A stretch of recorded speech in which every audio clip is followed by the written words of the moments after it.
All right. Happy Friday, people. Big waves out there. Let's give it up. Let's give it up. Yes, yes, yes.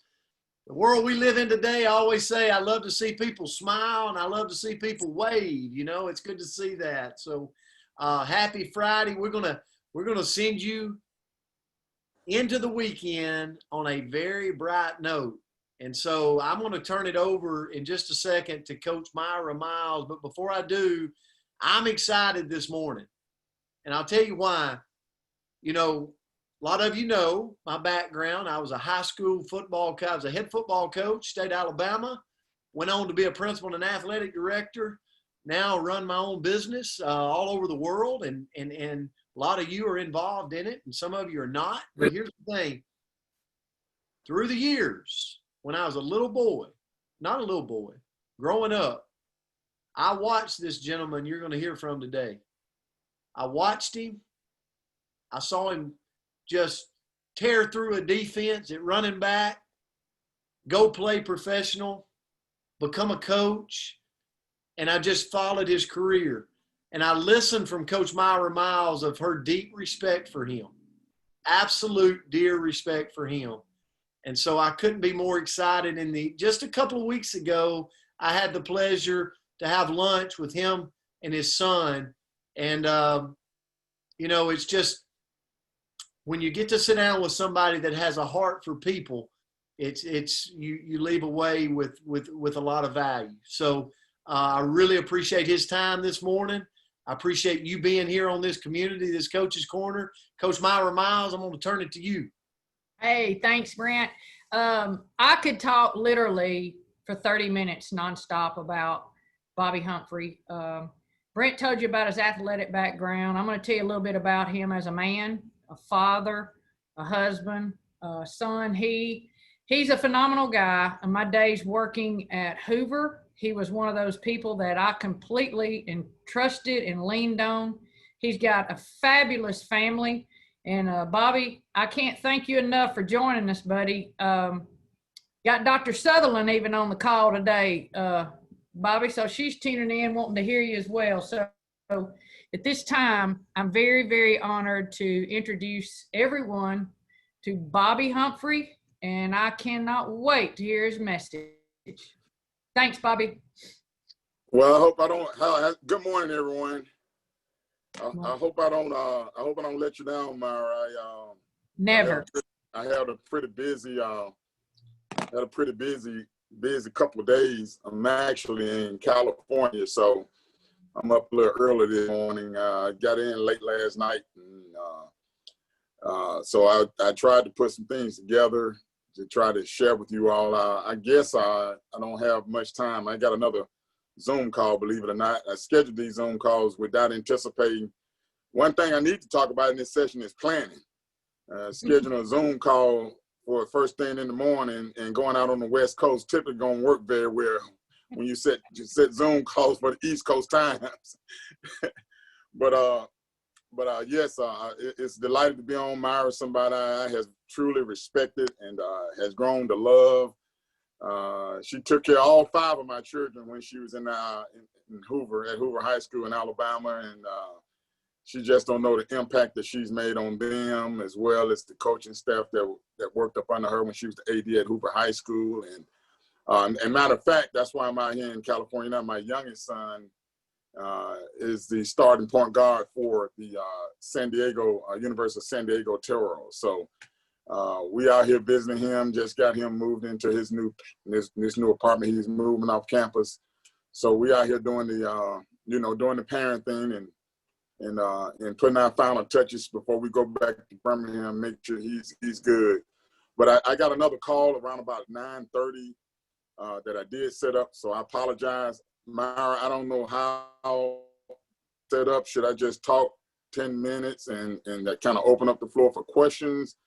Do I just talk and then sell off in the sunset? I'm not exactly sure how that work. I know we texted a little bit last night back and forth in between airports. Yeah, just whatever message you want to share with us, Bobby, about your career, your family, and you go as long as you want to before you have to get on that call. Okay. Sounds good. Well, Well, you know, I've kind of done a lot of things and been a lot of places. I guess I start out by saying some good things that happened to me and in my life, and I can't say I planned it that way. I think that God just really just smiled upon me in terms of, you know, the things that were placed in my life, and one I could say that's by far the best thing that ever happened to me was turning my life over to Christ, and the second best thing was marrying my high school sweetheart who I dated in 10th grade, and we've been married now over 30 years, and we've had 5 children, and she's my right hand, left hand, my everything, and that's just good fortune, and you know, and blessing by the Lord to be able to find a mate that you can share your life with, and enjoy it and have fun doing it. And the good thing about it, she was an athlete herself. Matter of fact, I met her running track in high school. I couldn't beat her, so in running. So what I did was waited for her to finish at the finish line, and then I put the move on her. One of them Bobby Humphrey spin moves there, Coach Brent.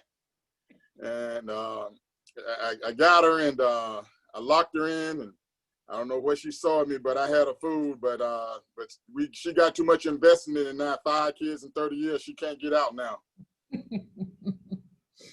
But so that's the best thing that happened to me. I went to a great university, and then I had an opportunity to go to the league and play for the Denver Broncos for 3 years, and played with the Miami Dolphins for a couple of years, and I had one of the awesomest jobs in the world, and that's what I'm going to lead into, you know, coaching. And when you coach and when you're in a leadership role, you know, you have an opportunity, whether you want to or not, you have an opportunity to impact people. And all of us have an opportunity to impact people. I see some of the background, and I see kids or grandkids or whatever in the screens. Those are the kids, or those are the people that you're going to impact. Whether you want to or not, you're going to impact them. Somebody's always mimicking. Somebody's always watching. So believe it or not, you are directing someone's life, whether you see it or not, whether you know it or not. So, you know, that's one of the things I want to share with you. Continue to be a source of a positive influence for the people that you're around. And, you know, make sure you do the right thing, say the right thing, be cordial, be nice. You know, you never know who day you may make, who may be having a bad day. And so impacting. And what I want to start, when I want to lead with some winning every day. Winning every day. You know, what's going on in our world today, you know, I think slow it down and kind of take it, you know, hour by hour, day by day. You know, don't get too ahead of us. Forget about yesterday. You know, tomorrow is not here. Today need to be the focus point. You know, when you get up this morning, you know, just don't let nobody get into your space. Start off with mindset. Have a mindset when you start off every morning. Set the mindset. You have to reset that mindset every day, because, you know, a lot of things happen during the course of the day. Somebody might cut you off purposely. Somebody may say something to you, you know, purposely. You don't know. You don't know what that person may be going through. But you got to keep the mindset that I am going to win today. I ain't talking about winning like you winning like a ball game or you competing to somebody. I'm talking about winning for your self-gratification. You know, that you feel good about yourself, that you know you have poured everything in today's day, to know when you sit down this Friday evening, wherever you may be, at dinner or sitting down with your significant other or just talking around your kids, it can reflect back in your mind that, wow, I think I really did accomplish something today. And it don't have to be much. It could be helping a young man or an elderly person push their car out of the middle of the road. Now, that may not be big to you, but that was huge to them because they had no way of getting it out of the road. That's called winning every day. It's all about the big things and the small things. But typically the small things is really what makes the thing go around, what makes the world work. When I was coaching with Birmingham Steel Dogs, I coached there for 6 years. And I used to have a slogan that I put on my blackboard that I wrote in on my whiteboard that I wrote in a permanent marker. where it couldn't be a race. And it was a true champion always finds a way to win. A true champion always finds a way to win. Always. If you're a true champion, you're going to find a way to win. That means you're going to do the things that's necessary to do. That means you're going to go the extra mile. You're not going to say, oh, well, now that's not my job. No, if something needs to be done, get it done if you know it needs to be done. You know, a true champion is going to find a way to win. They're going to always overcome obstacles. In other words, a flat tire is not going to let them stop them from getting them to their destination. You get a flat tire, well, now we can just pick up the phone and call somebody to help us get it on now. But I mean, just say back in the days when you didn't have no phone call, you didn't have AAA and all these other things, avenues. Get out there. Hey, find that jack. I don't even know if cars come with jacks anymore. Now I know my daughter has a car. It's so fancy, it don't even come with a jack. I was like, you need to get a spare tire and a jack. You know, but, you know, get out there, jack that thing up, put that spare tire on there, and get to your destination.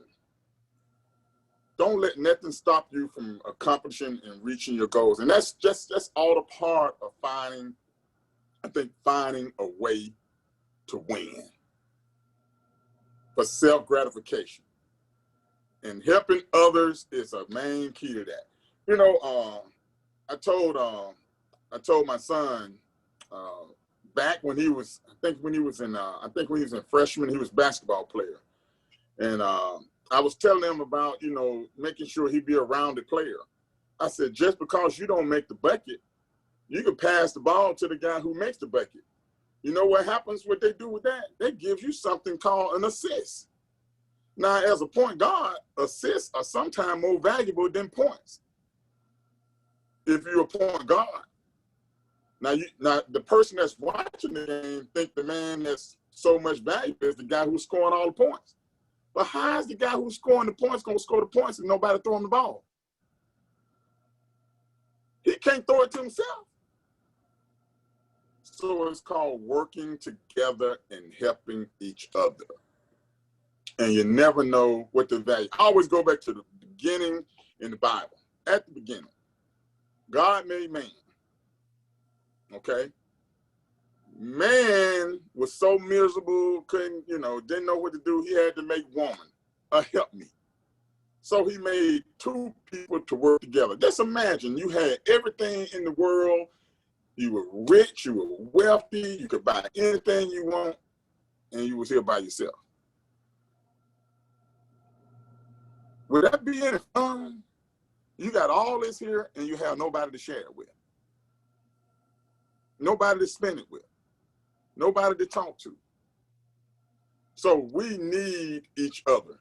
So helping each other is always a part of being that true champion. And I'll leave you with this here. You know, when you motivate others, others can motivate others. And there's a cycle. I remember, I'm going to leave you with this story here, and then I have a few minutes I can open up the floor for questions. But I coached Little League. I really enjoyed coaching Little League. The kids said some of the craziest things and the wildest things. It just keeps things in perspective for me. I love coaching kids. It was just the funnest thing. So I coached Marlon and Britley in basketball. Now, I'm not a basketball coach, but, you know, I knew a little bit. I played basketball, so I knew a little bit about basketball. So I had this parent that came to me and was coaching rec basketball. So we had what we call our first day of practice. And my first day of practice is more like a kind of like a shoot around or kind of like just get out and play around. So I threw the ball out there and let everybody just play. And they're thinking they just out there playing when they're doing an evaluation. So in a play around, you'll find out who your hustlers are, who play defense, who your shooters are, who your gamers are, and all of that. And you just let them play. So I had this parent, this lady, that comes over and sit next to me while the kids out there playing. And she started asking me all these questions about, she had no clue who I was. She's like, well, how long have you been coaching? And, you know, me being, I joke sometime and kid around. I said, oh, I don't coach. I'm a football guy. I'm not a basketball coach. And, you know, she looked a little funny at me. And I said, yeah, I just do this here. I mean, I want to help the kids and all that.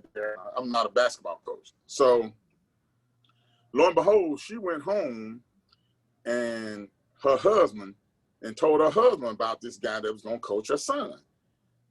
And now they're telling me this story afterwards. She goes, this guy named Bobby is coaching. I don't think this is going to be the right decision for our son. He said he didn't know anything about basketball, and you know, I just don't think this is going to be the right thing. And he said, well, honey, what's his name? He said, well, she said his name is Bobby Humphrey. And he said, Bobby Humphrey? He said, wait a minute, let me look this up. She said, you mean this Bobby Humphrey? She said, honey, this Bobby Humphrey is like an All-American running back at the University of Alabama and played in the NFL. And she was like, oh, okay. So the season goes along. Her son was not a very, very good basketball player, but I believe everybody deserved a chance to play because you never know who's going to develop into what and how they're going to help the team. So as the season went along, I made this guy the best defensive player on the team. He loved playing defense. Loved playing defense. So I made him defense. He was a starter. I gave him an assignment. I told him he better harass that point guard on the other team. He better get in his face. He better harass him, make him so upset he want to fight. And boy, he did it every game. He didn't score any points. He couldn't shoot very well. So I installed one play for these fifth graders. One play. It was called freestyle. I said, guys, we got a play we're going to put in. It's going to be freestyle. I said, freestyle. This is how we're going to run freestyle. Whoever is open, shoot. I said, if you're not open, you better pass the ball to the person open, and the person that's open, you shoot. That's going to be freestyle. Freestyle, yeah, freestyle. So I said, everybody on this team have to shoot now.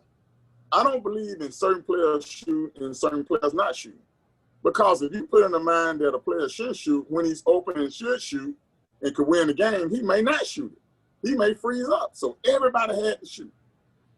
So we're in this ball game. We're about 4 or 5 games into the season. And we named this guy Squeaky B. And Squeaky B parents came from New York, grandparents, and he had a crowd there. And Squeaky B was shooting. He couldn't make anything. He missed probably about 10 shots.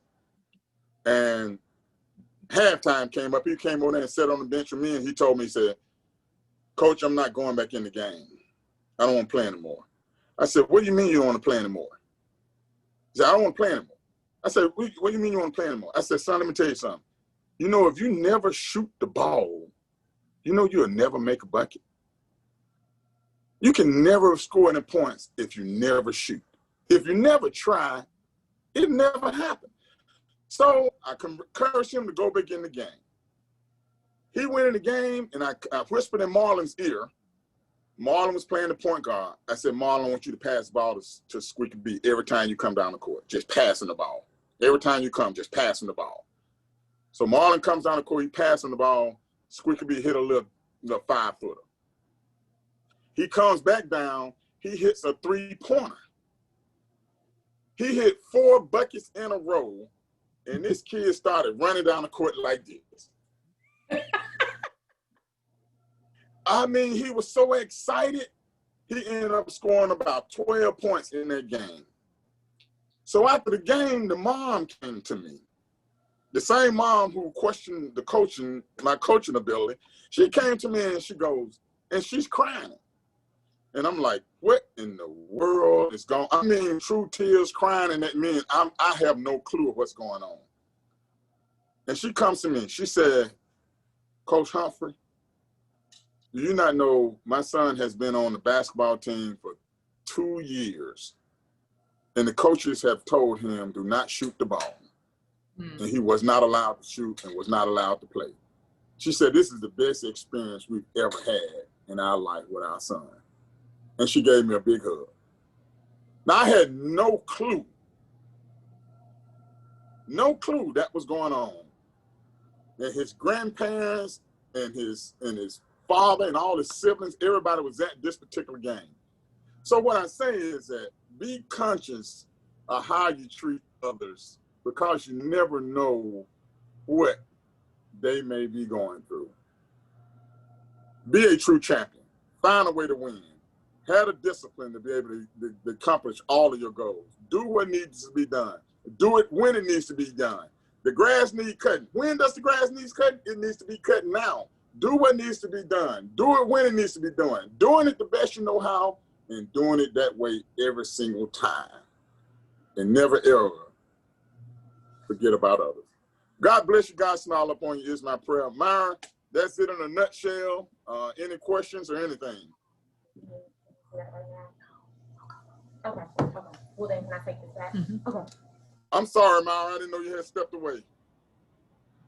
No, listen, I'm sorry. What did you say? Did you ask me a question?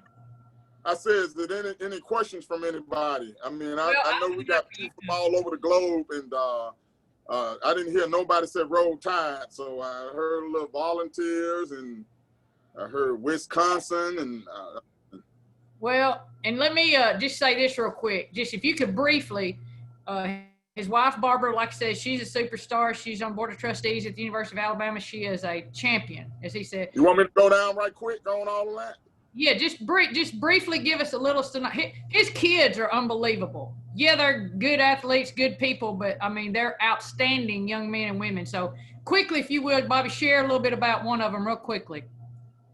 Okay, Barbara, obviously I said she was an athlete. She went to UAB on a full track scholarship. And currently, remember I told you I couldn't catch her. She was really fast. Well, that's definitely true. She's still not, she went on to beat, she beat everybody with at UAB, and in the conference, she still holds the record in the 400 meters at UAB, which is at 53 seconds over at UAB. So she was a track star. And then my oldest, Mondrika's, Humphrey, went to UAB on a football scholarship. My oldest daughter, in quest of her quest to break my mother's record, came close, but then wasn't able to do it at UAB. So both of them graduated from UAB.